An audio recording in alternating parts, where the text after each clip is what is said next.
പാറയുടെ പിളർപ്പിലും കടുന്തൂക്കിൻ്റെ മറവിലും ഇരിക്കുന്ന എൻ്റെ പ്രാവേ, ഞാൻ നിന്റെ മുഖം ഒന്ന് കാണട്ടെ, നിന്റെ സ്വരം ഒന്ന് കേൾക്കട്ടെ. നിന്റെ സ്വരം ഇമ്പമുള്ളതും മുഖം സൗന്ദര്യമുള്ളതും ആകുന്നു. ഉത്തമഗീതം 2:14. പ്രാണപ്രിയൻ കാണുവാൻ ഇച്ഛിക്കുന്നത് പാറയുടെ പിളർപ്പിൽ ഇരിക്കുന്ന തൻ്റെ പ്രിയതയെയാണ്.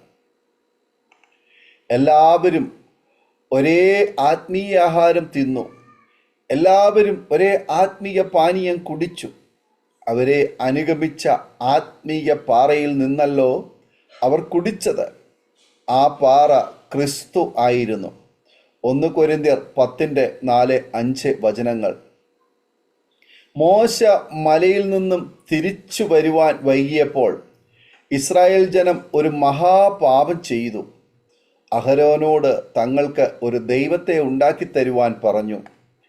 അവർ സ്വർണ്ണാഭരണങ്ങൾ കൊണ്ട് ഒരു കാളക്കുട്ടിയെ ഉണ്ടാക്കി ദൈവമായി അതിനെ ആരാധിച്ചു. പല പ്രാവശ്യം ഇസ്രായേൽ ദുശ്ശാഠ്യം കാണിച്ചു. യഹോവ അവരെ നശിപ്പിക്കുമെന്ന് അരുളി ചെയ്തു.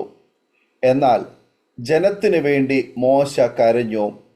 യഹോവ മോശയോട് ഇപ്രകാരം പറഞ്ഞു: ഇതാ, എൻ്റെ അടുക്കൽ ഒരു സ്ഥലം ഉണ്ട്. അവിടെ ആ പാറമേൽ നീ നിൽക്കണം.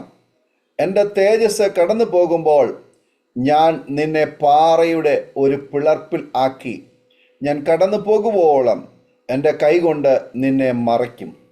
പുറപ്പാട് പുസ്തകം 33:21-22 രക്ഷയ്ക്കായി യഹോവ ഒരു സ്ഥലം കാണിച്ചു കൊടുക്കുന്നു.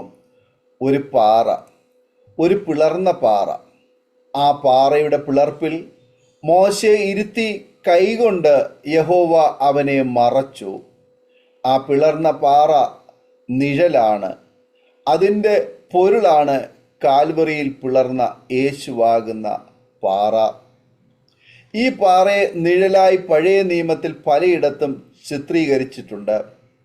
ഇസ്രായേൽ ജനം രഫീദീമിൽ പാളയമിറങ്ങിയപ്പോൾ കുടിപ്പാൻ വെള്ളമില്ലാതെ പിറുപിറുത്തപ്പോൾ മോശ ദൈവത്തോട് അപേക്ഷിച്ചപ്പോൾ യഹോവ ഹോരേബിൽ പാറയുടെ മേൽ നിൽക്കുകയും മോശയോട് പാറയെ അടിക്കണമെന്ന് കൽപ്പിക്കുകയും അടിക്കപ്പെട്ട പാറയിൽ നിന്നും വെള്ളം ഒഴുകി വന്നതായും പുറപ്പാട് പുസ്തകം 17 നാം വായിക്കുന്നു. ഇസ്രായേൽ ജനം സീൻ മരുഭൂമിയിൽ എത്തിയപ്പോൾ വെള്ളവും ഭക്ഷണവുമില്ലാതെ പിറുപിറുത്തു. മോശയും അഹരോനും സമാഗമന കൂടാരത്തിൽ കവിണ്ണു വീണു പ്രാർത്ഥിച്ചു. പാറയോട് വെള്ളത്തിനായി കൽപ്പിക്ക എന്ന് യഹോവ പറഞ്ഞു. എന്നാൽ ദൈവകൽപ്പനയ്ക്കെതിരായി മോശ ജനത്തോട് ഞങ്ങൾ നിങ്ങൾക്ക് വെള്ളം തരുമെന്ന് പറഞ്ഞ് 2 പ്രാവശ്യം പാറയെ അടിച്ചതായി സംഖ്യാപുസ്തകം 20 പ്രതിപാദിച്ചിരിക്കുന്നു.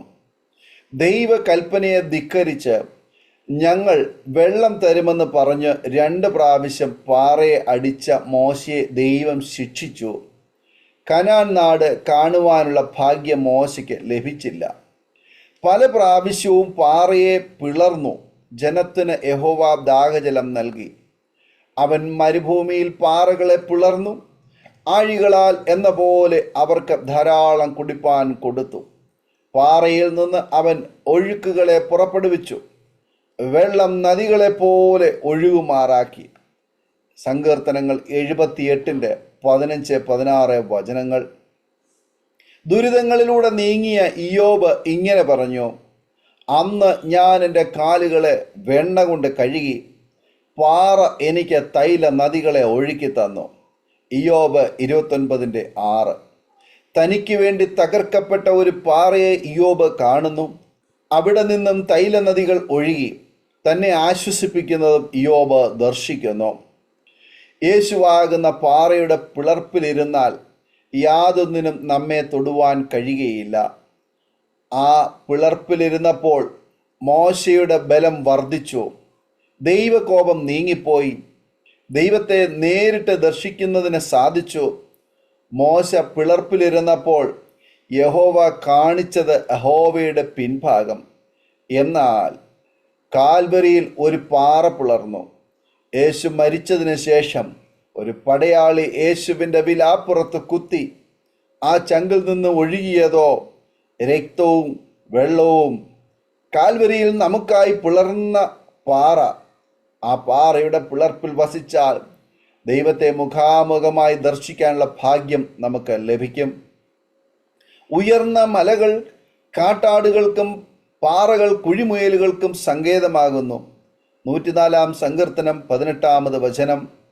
ഏറ്റവും ബലഹീന ജീവിയായ കുഴിമുയൽ പാർപ്പിടമുണ്ടാക്കുന്നത് പാറയുടെ പിളർപ്പിലാണ്.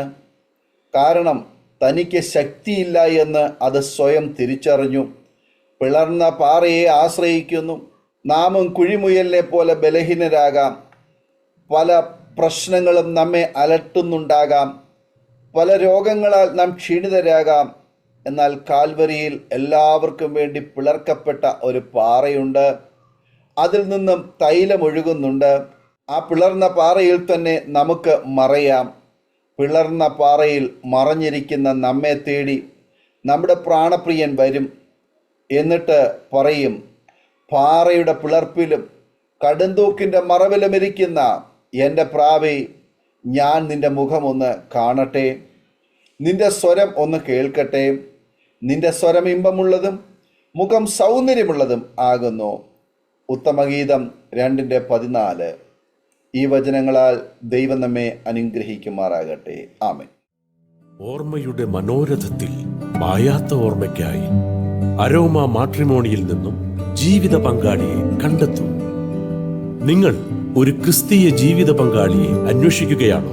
അതോ മക്കൾക്ക് അനുയോജ്യമായ ഒരു തക്ക തുണയ്ക്ക് വേണ്ടി പ്രാർത്ഥിക്കുന്ന വ്യക്തിയാണോ? എങ്കിൽ അരോമ മാട്രിമോണി നിങ്ങൾക്ക് വേണ്ടിയാണ്. ഇന്നു തന്നെ സൗജന്യമായി രജിസ്റ്റർ ചെയ്യൂ. അരോമ മാട്രിമോണിയുടെ പ്രത്യേകതകൾ: രജിസ്ട്രേഷൻ തികച്ചും സൗജന്യം. ലോകത്തെവിടെയുമുള്ള അനുയോജ്യമായ ക്രിസ്തീയ ജീവിത പങ്കാളിയെ തിരഞ്ഞെടുക്കാം. വിവാഹം നടക്കുന്നതുവരെ സർവീസ് ലഭിക്കുന്നു. ഏറ്റവും ചെറിയ പാക്കേജുകളും തിരഞ്ഞെടുക്കാം. അരോമ മാട്രിമോണി നിങ്ങൾക്കായി ഒരുക്കുന്നു വിവാഹം പരമാനന്ദം. Email aroma matrimony2020@gmail.com.